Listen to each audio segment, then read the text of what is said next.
Assalamualaikum warahmatullahi wabarakatuh.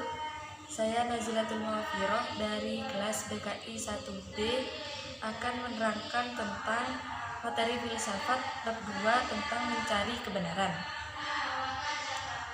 Baik. Langkah awal dalam mencari kebenaran dalam filsafat adalah dengan mengklasifikasikan atas apa yang harus dianalisa menggunakan kerangka berpikir filsafat. Hal demikian merupakan langkah dasar yang harus dipahami bagi kaum akademisi yang memprioritaskan dirinya untuk selalu menambah pengetahuan untuk mendapat kebenaran hakiki. Dalam praktek ilmu filsafat, sebagai alat dalam menemukan kebenaran, paling tidak seseorang harus terbiasa untuk kritis pada lingkungan sekitar, dengan memahami sesuatu yang sudah diketahui hingga menjadi pengetahuan. Karena pada dasarnya sesuatu yang kita tahu belum tentu kita pahami. Dan jika kita tidak memahami sesuatu yang sering kita lihat, maka kita telah kehilangan separuh dari kodrat kita sebagai manusia. Untuk menjadi manusia sejati, kita perlu mengetahui bahwa di dunia ini terdapat 3 objek filsafat yang harus kita pahami klasifikasinya. Pertama, kajian objek yang berhubungan dengan manusia. Kedua, kajian objek tentang alam. Dan ketiga, kajian tentang objek yang berhubungan dengan keimanan atau keyakinan. Dari setiap kajian objek yang menjadi bahan analisis kita pada saat itu, kemudian kita uji berdasarkan tujuan filsafat dengan melihat apakah kajian objek itu sudah masuk akal, apakah kajian objek itu memiliki nilai keindahan, dan apakah kebenaran objek itu tidak melanggar nilai dan kebiasaan yang telah disepakati bersama dalam masyarakat. Setelah kajian tentang objek filsafat lulus uji dari segi logika, estetika, dan etika, langkah terakhir ialah mempertanyakan kajian objek tersebut dengan apa, bagaimana, dan untuk apa, sehingga ketika ketiga pertanyaan tersebut dapat terjawab, maka hasilnya adalah kebenaran. Untuk lebih jelasnya mengenai rincian dari tahap-tahap dalam mencari kebenaran, berikut akan disampaikan subbab secara terperinci. Yang pertama, objek filsafat. Filsafat yang digunakan manusia sebagai alat dalam menemukan kebenaran diawali dari analisa objek filsafat yang harus dipahami oleh setiap manusia. Sebagaimana yang tercantum dalam Al-Quran bahwa manusia dituntut untuk selalu berpikir dan membaca atas setiap yang ada atau objek filsafat, sebagaimana pada ayat pertama, kata pertama, dan wahyu pertama. Namun, tidak sedikit manusia yang melalaikan tugasnya sebagai makhluk yang berpikir. Hal itu karena disebabkan minimnya pengetahuan manusia akan tugas berpikir dan apa yang harus dipikirkan. Dari sini diklasifikasikan tentang apa yang harus dipikirkan setiap manusia. Manusia wajib memikirkan 3 bagian yang berhubungan langsung dengan panca indera dan nurani, ialah manusianya itu sendiri, alam semesta, dan Tuhan. Zarkasi mengungkap bahwa masing-masing objek filsafat saling berhubungan satu sama lain, menunjukkan kekuasaannya, yang dalam hal ini disebut dengan istilah Wordthian. Adapun sketsa objek filsafat sebagaimana gambar di bawah ini. Jadi, Tuhan, manusia, dan alam itu saling berkaitan. Sesuai dengan judul buku ini, Filsafat Ilmu, maka buku ini akan menjelaskan tentang 3 objek filsafat yang harus dikaji secara mendalam, menggunakan kaidah-kaidah filsafat yang akan diterangkan pada subbab berikutnya. Berikut contoh-contoh yang dihasilkan dari 3 objek filsafat yang kemudian menjadi ruang lingkup dan basis keilmuan. Yang pertama, objek manusia, antropologi, psikologi, biologi, sosiologi, komunikasi, dan lain sebagainya. Objek kedua yaitu alam, yang meliputi fisika, kimia, astronomi, geografi, meteorologi, geofisika, dan lain sebagainya. Objek ketiga yaitu Tuhan, yang meliputi teologi, ilmu kalam, tasawuf, dan lain sebagainya.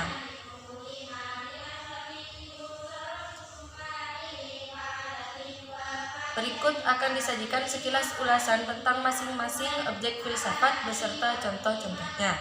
Yang pertama, manusia atau antropologi.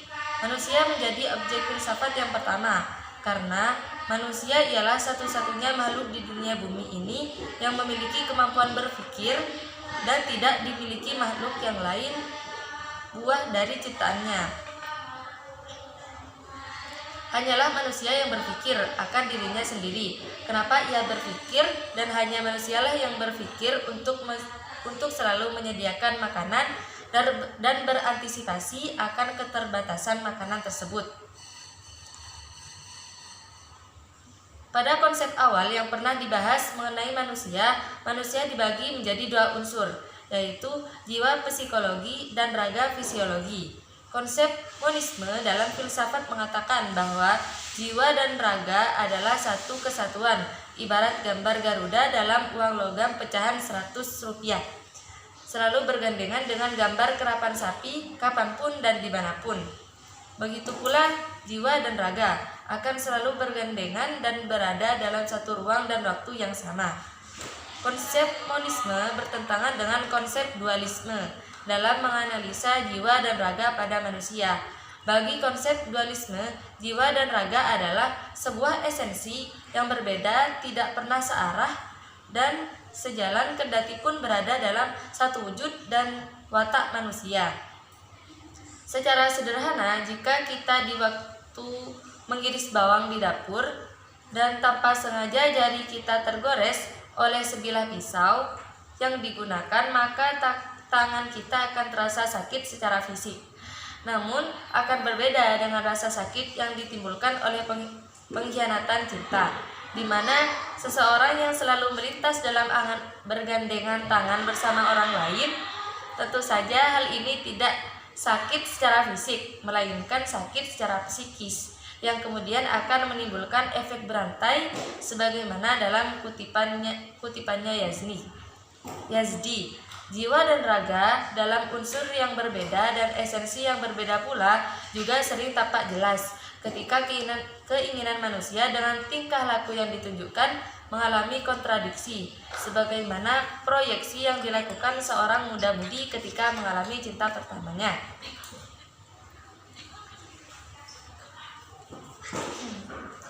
Yang kedua, alam atau kosmologi.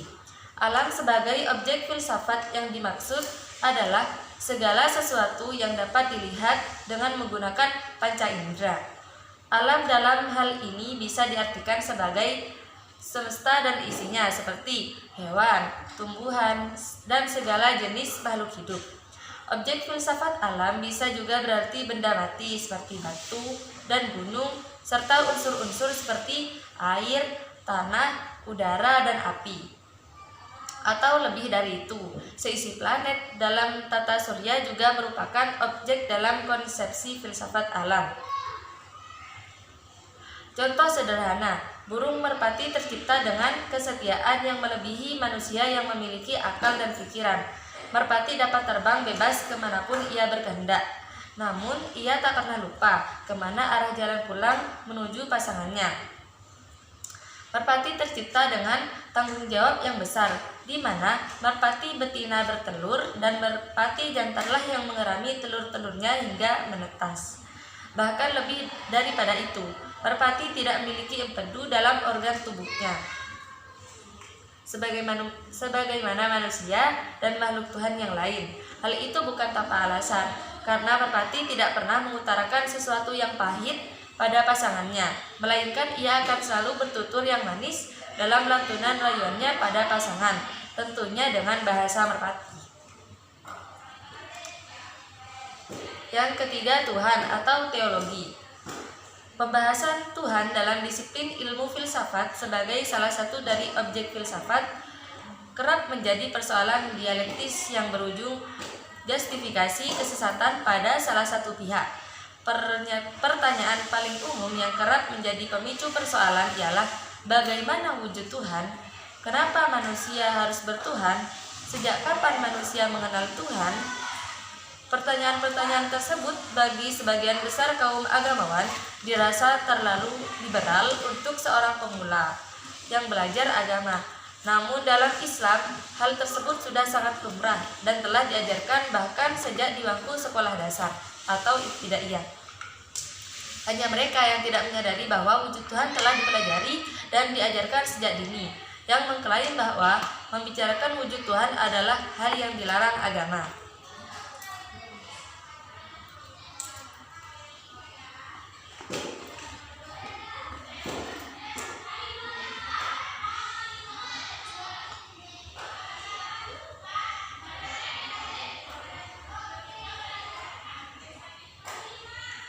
Yang kedua, tujuan filsafat.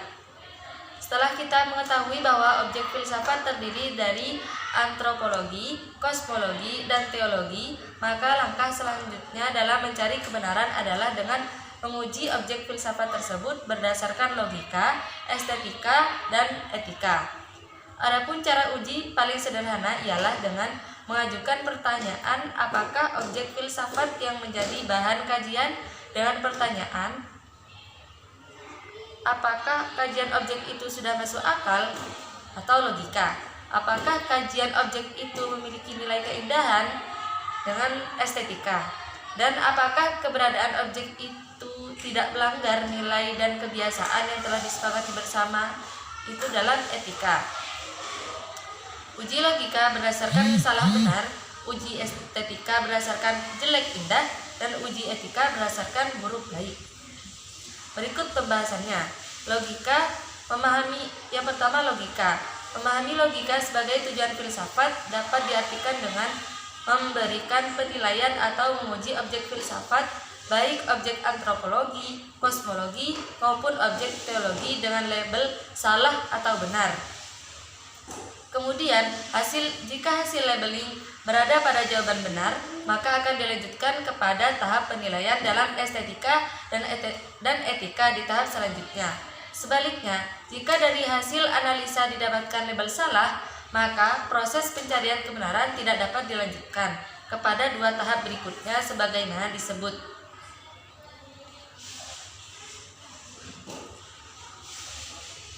Yang kedua, estetika. Membahas estetika merupakan penjelasan soal rasa dan selera. Sebagaimana logika, estetika juga memiliki dua labeling dalam penilaiannya, yaitu jelek dan indah. Sebagaimana sebuah kursi, estetika merupakan pembahasan di mana kursi tidak sebatas balok kayu yang ditaruh sekedar untuk menjadi tempat duduk. Dalam estetika, sebuah kursi yang indah akan dilengkapi dengan relief atau ukiran-ukiran yang menghiasi di setiap sudut kayu pada kursi, sehingga kursi tidak terkesan kaku hanya sebatas kayu, tetapi memiliki daya tarik tersendiri bagi setiap orang. Yang ketiga, etika. Etika dalam tujuan filsafat tidak hanya berhubungan dengan pribadi seseorang. Etika memiliki penilaian yang kompleks, melebihi logika dan estetika yang dapat dinilai secara individual. Namun berbeda dengan etika. Etika melibatkan banyak elemen di luar pribadi seseorang dalam mendapatkan kesimpulan baik. Kebenaran dalam etika dinilai dari luar individu sebagai pelaku. Senada dengan logika dengan dua labeling dan estetika dengan dua labeling, maka etika juga memiliki dua labeling, yaitu buruk dan baik. C. Kerangka berpikir. Dalam mencari kebenaran filsafat, kerangka berpikir adalah proses terakhir setelah melalui beberapa proses panjang sebelumnya. Suatu benda dalam objek filsafat baru akan masuk dalam proses kerangka berpikir setelah melalui 3 tahapan tujuan filsafat dalam logika, estetika, dan etika. Menganalisa manfaat pada suatu objek filsafat merupakan penentu bagi keputusan hingga tindakan manusia. Seseorang yang terpelajar memiliki kecenderungan untuk selalu bertindak sesuai dengan prinsip-prinsip yang berlaku dan selalu memberikan manfaat pada khalayak ramai. Dari itu, seseorang yang memahami kerangka berpikir akan memulai dengan tutur kata hingga tindakan yang penuh pertimbangan dengan menggunakan hati dan nurani mereka sebagai manusia. Yang pertama, ontologi, yaitu proses paling awal dalam kerangka berpikir filsafat, membahas sebuah entitas subjek filsafat sebatas pengetahuan atau nama dari sebuah subjek secara singkat dan sesederhana mungkin.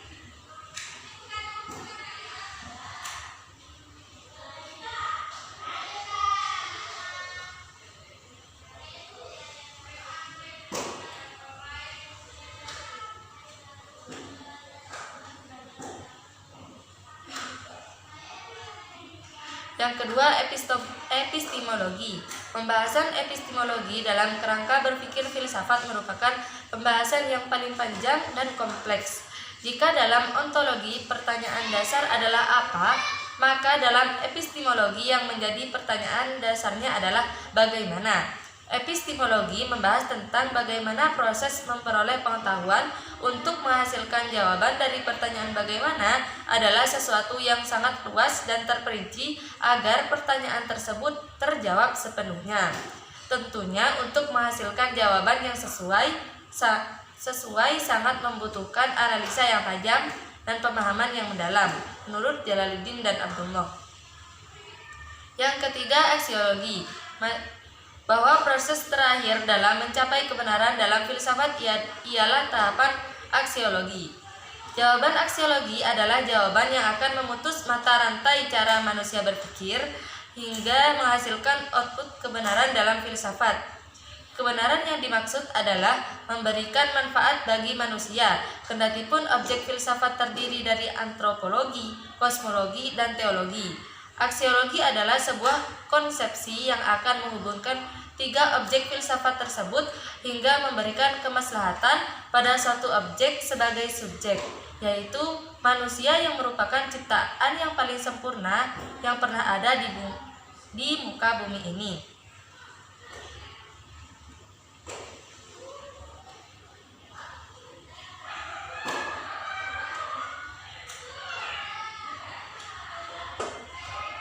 Daya hakikat kebenaran. Yang pertama, kebenaran koherensi.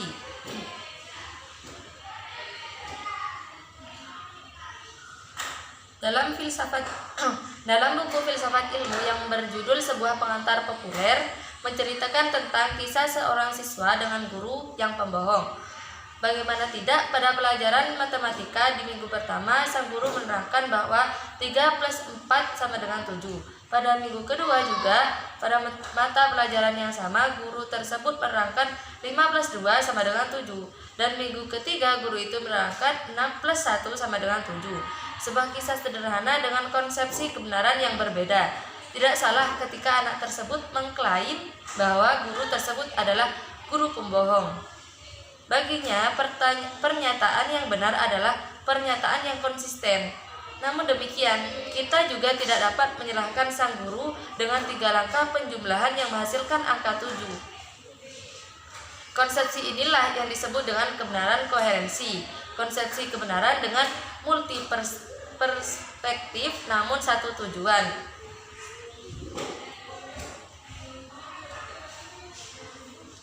Yang kedua, kebenaran korespondensi. Konsepsi kebenaran ini yaitu pernyataan dikatakan benar jika pengetahuan dalam pernyataan tersebut berkorespondensi atau berhubungan dengan objek yang dituju oleh pernyataan itu. Misalnya, gunung tertinggi di Jawa adalah Gunung Mahameru. Pernyataan ini adalah sebuah kebenaran ketika merujuk pada sebuah gunung tertinggi di Jawa, tepatnya Jawa Timur. Jika ternyata ada sebuah gunung dengan ketinggian yang melebihi dari ketinggian Mahameru, misalnya di Jepang, maka dengan tegas bahwa gunung tersebut bukanlah gunung Mahameru sebagaimana dimaksud, atau ada nama Mahameru untuk sebuah gunung dengan ketinggian 2000 mdpl, maka juga dipastikan bahwa gunung tersebut bukanlah gunung Mahameru yang merupakan gunung tertinggi di Jawa. Yang ketiga, kebenaran pragmatisme. Kebenaran pragmatisme diartikan sebagai kebenaran yang bersifat fungsional dalam kehidupan praktis, yaitu pernyataan dikatakan benar jika pernyataan tersebut memiliki konsekuensi dari pernyataan itu dan mempunyai kegunaan praktis dalam kehidupan manusia. Kaum pragmatis berpaling dari metode ilmiah sebagaimana metode untuk mencari pengetahuan tentang alam ini yang dianggapnya fungsional dan berguna dalam menafsirkan gejala-gejala alamnya.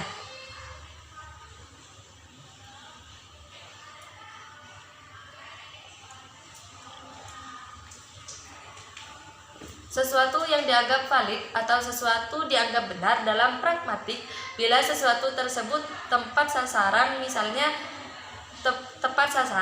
misalnya gergaji digunakan untuk memotong kayu, sehingga akan salah atau tidak tepat sasaran jika gergaji digunakan untuk memotong kue, kendati pun memiliki fungsi yang sama dan bisa digunakan untuk memotong kue, namun alat pemotong tersebut kurang tepat jika objek potong adalah kue untuk sebuah gergaji. Selanjutnya, reliabilitas merujuk pada sebuah konsistensi atas kebenaran pragmatisme. Sesuatu dianggap benar bila memiliki sifat konsisten yang baik dalam waktu dan tempat.